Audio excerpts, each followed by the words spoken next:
오늘 성경 말씀은 창세기 26장 12절에서 33절입니다. 인간의 역사를 보면 늘 싸움은 끊이지 않았습니다. 그것이 의로운 싸움이건 불의한 싸움이건 싸움은 계속되었습니다. 그래서 누군가는 인간의 역사를 전쟁의 역사라고 말하는 사람도 있습니다. 그 정도로 전쟁이 많았고 지금도 크고 작은 싸움이 계속되고 있습니다. 그래서 그런지 대부분의 사람들은 화평을 갈망합니다. 평화롭게 살기를 소망합니다. 하지만 우리가 바라는 이 화평은 저절로 주어지는 것이 아닙니다. 그래서 세상 사람들은 이 화평을 얻기 위해 또 싸웁니다. 평화를 위해 오히려 싸움을 하는 모순을 보입니다. 실제로 강대국들은 세계 평화를 위해 더 무서운 무기를 만듭니다. 우리는 이런 모순에 빠져서는 안 됩니다. 그런 방법으로는 절대로 평화를 이룰 수 없고 화평을 누릴 수 없습니다. 그렇다면 우리는 어떻게 해야 할까요? 오늘 이삭을 통해 우리가 바라는 화평을 이루는 방법에 대해 살펴보겠습니다. 화평을 이루려면 첫째, 불의에도 온유하게 대응할 수 있어야 합니다. 먼저 본문의 배경을 살펴보겠습니다. 이삭은 아버지 아브라함이 죽은 이후에 브엘라헤로이 근처로 옮겨 그곳에 거주하였습니다. 그런데 그 땅에 흉년이 들어 이삭은 가족들과 함께 그랄로 갔습니다. 그랄은 블레셋 왕 아비멜렉이 있는 곳이었습니다. 그런데 그곳에서 이삭은 아버지와 똑같이 자기 부인을 누이라고 속였습니다. 이삭도 아브라함처럼 부인 리브가가 아립다움으로 그곳 백성들이 리브가로 말미암아 자기를 죽일까 두려워했기 때문입니다. 하지만 시간이 지나면서 둘 사이가 남매가 아니라 부부라는 것이 들통났습니다. 아비멜렉은 이삭을 꾸짖고 모든 백성들에게 리브가를 범하지 못하도록 명하였습니다. 그런데 그런 가운데서도 그랄에서 하나님은 이삭에게 복을 주셨습니다. 그래서 이삭은 하나님의 은혜로 창대하게 되고 왕성하게 되어 마침내 거부가 되었습니다. 양과 소뿐 아니라 그 집에서 일하는 종들도 늘었습니다. 무엇보다도 이삭이 그 땅에서 거주하면서 농사를 지었는데 소출을 100배나 얻었습니다. 이삭은 유목민이었습니다. 그런데도 농사를 전문으로 짓고 살고 있던 블레셋 사람들보다 100배나 더 풍작을 이루었습니다. 그러다 보니 블레셋 사람들이 이삭을 시기하게 되었습니다. 이들은 더 이상 이방인이 자기 동네에서 잘 되는 꼴을 볼 수가 없었습니다. 그래서 블레셋 사람들은 아브라함이 판 우물물을 맞고 흙으로 메웠습니다. 당시 우물을 메우는 행위는 전쟁을 선포하는 것이나 마찬가지였습니다. 혹은 그곳에서 추방하려는 것이었습니다. 결국 이삭은 그 땅에서 내쫓음을 당하였습니다. 이때 이삭은 자기를 쫓아낸 아비멜렉에게 이런 반구하지 않았습니다. 그 어떠한 불평이나 불만, 어떠한 비난도 하지 않았습니다. 사실 이삭이 사용한 우물들은 그의 아버지 아브라함이 아비멜렉의 아버지로부터 정식으로 계약을 맺어 얻은 우물들이었습니다. 정당한 절차를 거쳐 얻은 것이었기에 이삭의 소유였습니다. 그렇기 때문에 블레셋 사람들이 이러한 행동은 불의한 것이었습니다. 그럼에도 이삭은 그들과 다투지 않고 조용히 그곳을 떠났습니다. 서로 간의 전쟁을 피했습니다. 그리고 그랄의 골짜기로 들어가 장막을 치고 살았습니다. 농사 짓던 곳을 떠나 그랄 골짜기로 옮겨 셈의 근원을 찾아 유목을 하며 살았습니다. 그런데 이번에는 그랄 목자들이 와서 우물을 빼앗았습니다. 이때도 이삭은 조금도 불평이나 불만, 어떠한 비난도 하지 않았습니다. 이번에도 이삭은 다투지 않고 조용히 넘겨주었습니다. 이삭은 넘겨주면서 그 우물의 이름을 에색, 다툼이라 지었습니다. 이삭이 이 우물을 에색이라고 지은 이유는 힘들게 얻은 우물을 억울하게 강탈당했기 때문입니다. 그래서 우물 이름을 에색이라고 지어 자기의 억울함을 하나님께 호소하였던 것입니다. 그럴 목자들로 인해 이삭은 다시 새로운 우물을 파야 했습니다. 그리고 새로운 우물을 얻었습니다. 그런데 이번에도 그들이 와서 이 우물도 자기 것이라고 우겼습니다. 한 번도 아니고 두 번씩이나 목자들이 와서 행패를 부렸습니다. 이삭은 이 우물도 그들에게 주었습니다. 다투지 않고 조용히 그곳을 떠났습니다. 이삭은 떠나면서 그 우물의 이름을 신나라고 지었습니다. 이것은 다툼보다 더 강한 의미를 지니고 있습니다. 이삭이 이 우물의 이름을 신나라고 지은 이유는 그들이 자기를 악의적으로 대적했기 때문입니다. 그래서 우물 이름을 신나라고 지음으로 그들의 불의함을 하나님께 증거하였던 것입니다. 이삭은 거처로 옮겨서 다른 우물을 팠습니다. 이번에는 아무도 시비를 걸거나 빼앗지 않았습니다. 그제서야 이삭은 조용히 살 수 있게 되었습니다. 그래서 그는 그곳 이름을 르호봇이라고 지었습니다. 이곳 르호봇에 오기까지 이삭은 많은 사람들로부터 고통과 고난을 겪었습니다. 블레셋 사람들과 그랄 목자들의 시기로 인해 아무 잘못이 없는데도 불의하게 고통과 고난을 받았습니다. 그럼에도 불구하고 이삭은 그들과 다투지 않았습니다.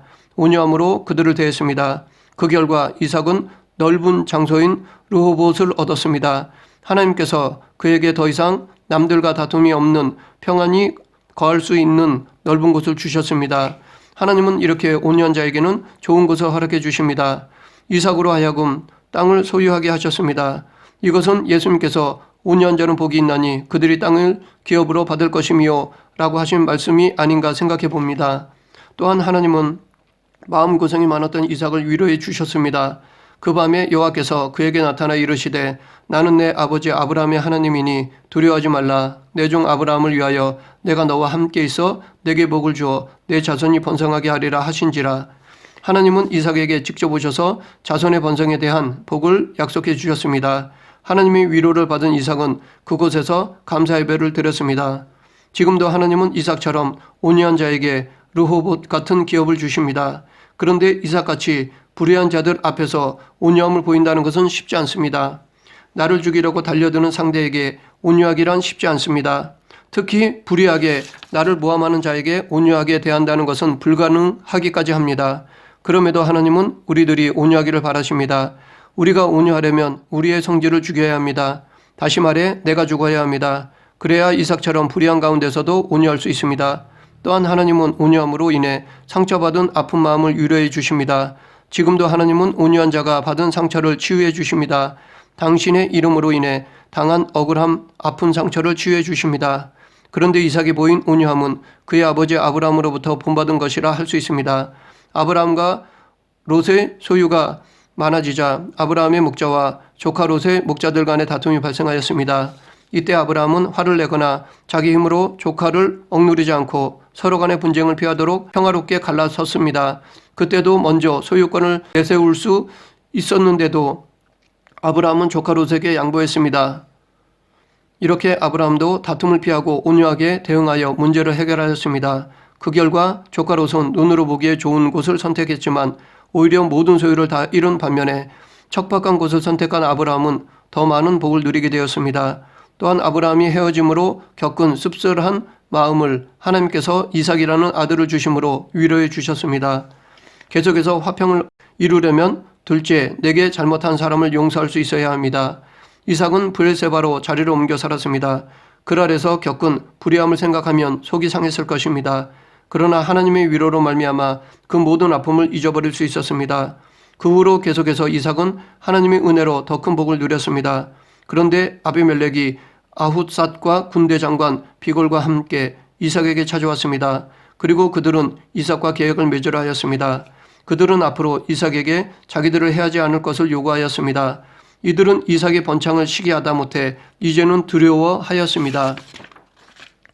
이렇게 그들이 이삭을 두려워한 근본 이유는 단지 이삭이 부자가 되고 번창했기 때문이 아닙니다. 이삭이 힘이 강해져서도 아니었습니다. 하나님이 이삭과 함께 하시기 때문에 두려워했던 것입니다. 하나님께서 이삭을 지켜주시고 복을 주시기 때문에 그들이 그 하나님의 일하심을 보고 두려워했던 것입니다. 이렇게 이삭이 불의한 일에 온유함으로 낮아지니까 하나님께서 높여주셨습니다. 사람들은 온유한 이삭을 무시했지만 하나님은 소중하게 여기셨습니다. 인간은 온유한 이삭을 겁먹은 사람이나 연약한 사람으로 보고 함부로 대했지만 하나님은 온유한 이삭과 함께 하시고 지켜주시고 높이 세워주셨습니다. 그래서 하나님이 함께 하신 이삭은 선으로 악을 이길 수 있었던 것입니다. 이삭은 온유함이라는 선으로 그랄 사람들의 불의함이라는 악을 이겼습니다. 이런 모습은 요셉에게서도 찾아볼 수 있습니다. 요셉도 억울하고 불의한 일을 당했습니다. 형들의 시기로 인해 애굽으로 오게 되었습니다. 그리고 보디발의 집에 노예로 팔렸습니다. 하지만 요셉은 온유함을 잃지 않고 열심히 일했습니다. 그러자 하나님은 요셉과 함께 하시고 그에게뿐 아니라 그가 있는 보디발의 집에까지 복을 주셨습니다. 그런데 요셉은 보디발의 아내의 유혹을 거부하자 강간범으로 몰려 감옥에 들어가게 되었습니다. 하지만 그런 중에서도 그는 온유함을 잃지 않았습니다. 그런 억울하고 불의한 가운데서도 요셉은 온유함을 잃지 않았습니다. 감옥에서도 열심히 일하였습니다. 그러니까 하나님께서 감옥에서도 요셉과 함께 하시고 그를 세워주셨습니다. 결국 요셉은 애굽의 총리가 되었습니다. 후에 가족을 만났을 때도 이삭은 복수하지 않고 온유함으로 대했습니다. 그 결과 형들이 요셉을 두려워하였습니다. 이때 요셉은 두려워 마소서 내가 하나님을 대신하리이까 당신들은 나를 해하려 하였으나 하나님은 그것을 손으로 바꾸사 오늘과 같이 만민의 생명을 구원하게 하시려 하셨나니 당신들은 두려워 마소서 내가 당신들과 당신들의 자녀를 기르리이다 라고 위로하였습니다. 이렇게 요셉도 이삭처럼 온유한 선으로 악을 이겼습니다. 그런데 이삭을 찾아온 사람들은 자기들의 과거 잘못에 대해 빌지 않았습니다. 용서를 빌기는커녕 오히려 자기들의 불의한 행동을 선하게 포장하였습니다. 우리가 너를 범하지 아니하고 선한 일만 내게 행하여 내가 평안히 가게 하였음이니라. 이들은 과거에 자기들이 이삭에게 잘 대해 주었다고 거짓말까지 하였습니다. 그런데 이런 뻔뻔한 사람들에게 이삭은 그들의 잘못을 지적하거나 욕하지 않았습니다. 어떠한 손해 보상도 요구하지도 않았습니다. 아무 조건 없이 그들을 용서해 주었습니다. 이삭이 그들을 위하여 잔치를 베풀매 그들이 먹고 마시고 아침에 일찍이 일어나 서로 맹세한 후에 이삭이 그들을 보내매 그들이 평안히 갔더라. 이삭은 이들을 혼내주지 않고 오히려 잘 대해 주었습니다. 잔치를 베풀고 편안한 잠자리를 제공하였습니다. 그리고 그들의 요구를 다 들어주고 평안히 보냈습니다. 불평이나 불만, 어떠한 비난도 하지 않았습니다. 이삭이 이들을 용서해 준 것은 그의 사랑에서 비롯된 것입니다. 즉 이삭은 이웃을 사랑했기에 그들의 불의에도 용서할 수 있었습니다. 인간적으로 보면 이삭은 자존심 없는 사람처럼 보일 수 있습니다. 줏대 없는 연약한 사람처럼 보일 수도 있을 것입니다. 하지만 하나님이 높여주신 상황에서 이렇게 이삭처럼 용서하는 자가 참 승리자입니다. 하나님께서 함께 하시고 역사하시는 상황에서 자기에게 잘못한 사람을 용서하는 것이 진정한 강한 사람입니다. 만약 이런 상황에서 자기 혈기를 드러냈다면 하나님의 위대함을 가리는 것뿐 아니라 더 이상 하나님의 은혜도 없었을 것입니다. 그러나 이삭은 자기에게 잘못한 자들을 용서함으로 하나님의 강하심과 자비를 드러냈습니다. 우리도 이삭처럼 사랑으로 용서할 수 있는 사람이 되어야 합니다. 용서함으로 내가 진정한 승리자임을 증명해야 합니다. 용서로 강한 자임을 증명해야 합니다. 욥이 이랬습니다. 욥은 자기를 불의한 자로 죄인으로 몰아간 친구들을 위해 번제를 드렸습니다. 자기를 괴롭혔던 친구들을 책망하고 정죄하지 않고 그들을 살리기 위해 번제를 드렸습니다. 그로 인해 진정 자신이 의인임을 반대로 친구들의 불의함을 증명하였습니다. 하지만 불의하게 자기를 대한 사람을 용서한다는 것은 쉽지 않습니다. 그것도 나에게 고의적으로 고통과 고난을 준 사람을 용서한다는 것은 쉽지 않습니다. 그럼에도 용서해야 합니다. 그렇게 하기 위해서는 예수님의 말씀을 늘 마음에 새겨야 합니다. 마태복음 18장 21절부터 35절에 보면 용서할 줄 모르는 종 비유가 나옵니다.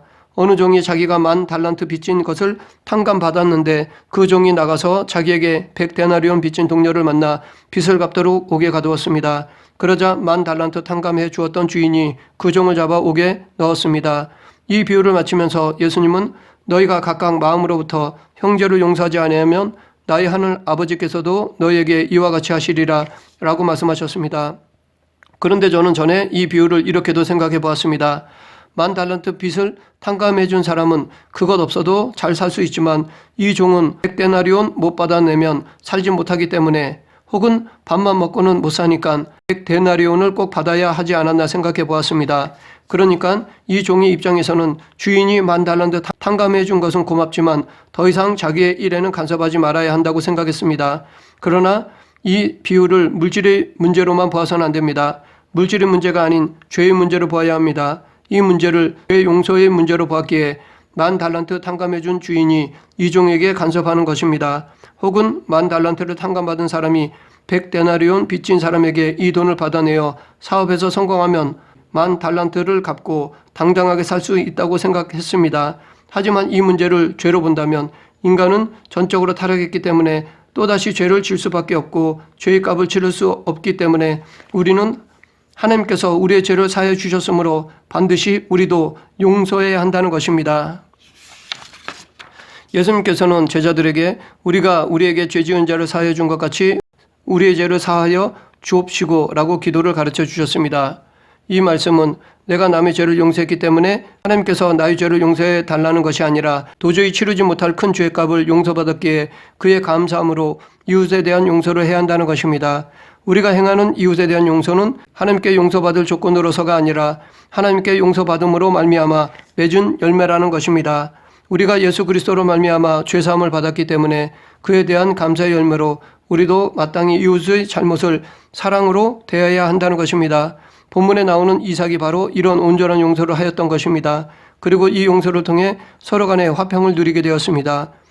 말씀을 정리하겠습니다. 이 세상에서 우리가 진정한 화평을 누릴 수 있는 절대적인 장소는 없습니다. 천국에서만이 절대적으로 화평을 누릴 수 있습니다. 인간은 둘 이상 모이면 크던 작던 부딪히게 되어 있습니다. 그럼에도 서로 간에 다툼이 없고 화평할 수 있는 이유는 대부분의 사람들이 이런 사실을 인정하고 이해하여 넘어가기 때문입니다. 온유함으로 대하고 때론 상대로 인해 불쾌하더라도 용서하고 포용하기 때문입니다. 그러므로 화평을 이루는 데 있어서 상대보다는 내게 더 큰 비중이 달려있다고 볼 수 있습니다. 우리가 화평을 누리려면 온유하게 살아야 합니다. 때론 불의함을 당하더라도 온유함으로 대응해야 합니다. 또한 용서할 수 있어야 합니다. 자기에게 큰 상처를 주었더라도 용서할 수 있어야 합니다. 이렇게 할 때 화평을 누릴 수 있습니다. 이렇게 온유함으로 용서함으로 화평을 이룰 때 우리는 사람들로부터 하나님의 아들이라는 말을 들을 수 있을 것입니다. 화평케 하는 자는 복이 있나니 저희가 하나님의 아들이라 일컬음을 받을 것이며, 우리 모두 화평을 이루어 사람들로부터 하나님의 아들이라고 인정받는 그리스도인이 되길 간절히 축원합니다. 기도하겠습니다. 사랑의 하나님, 저희들을 통해 이 땅에 화평을 이루어 주시옵소서. 온유함과 용서하는 삶으로 화평을 이루며 하나님 나라를 확장하는 그리스도인이 되게 하여 주시옵소서. 예수님 이름으로 기도드립니다. 아멘.